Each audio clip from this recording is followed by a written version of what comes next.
हमारे हक का पानी रोका गया तो हाथ काट देंगे।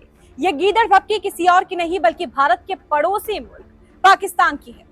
भारत के जरिए सिंधु पानी रोके जाने पर पाकिस्तान की बौखलाहट सामने आ रही है। हिंदुस्तान और पाकिस्तान के दरमियान सिंधु पानी मुआहदे को लेकर तनाजा एक बार फिर सुर्खियों में है।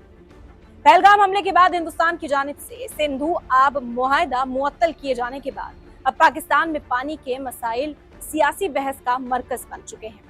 इसी दरमियान पाकिस्तान के वजीर बराए मौसमी तब्दीली मुसद्दिक मलिक का एक बयान तवज्जो हासिल कर रहा है। पाकिस्तानी टीवी चैनल पर गुफ्तगू करते हुए मुसद्दिक मलिक ने कहा कि अगर किसी ने पाकिस्तान के हिस्से के पानी को छूने की भी कोशिश की तो उसके हाथ काट दिए जाएंगे। उनके इस बयान के बाद सियासी माहौल मजीद गर्म हो गया।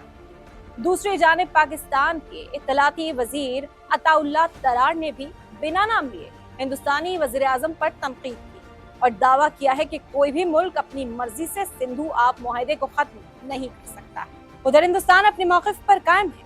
हुकूमत का कहना है कि दहशत गर्दी और बातचीत एक साथ नहीं चल सकती। सियासी मुबस्सिरीन का कहना है कि दोनों ममालिक के दरमियान आब का ये तनाज़ा अब सिर्फ वसाइल का मसला नहीं रहा बल्कि दहशत गर्दी, अमन व अमान और दो तरफा ताल्लुकात भी इससे जुड़ चुके हैं। आने वाले दिनों में ये देखना अहम होगा कि तनाज़ा सफारती सतह पर किस जानिब बढ़ता है और दोनों मुल्कों के इस नाजुक मसले को किस अंदाज में आगे लेकर जाता है।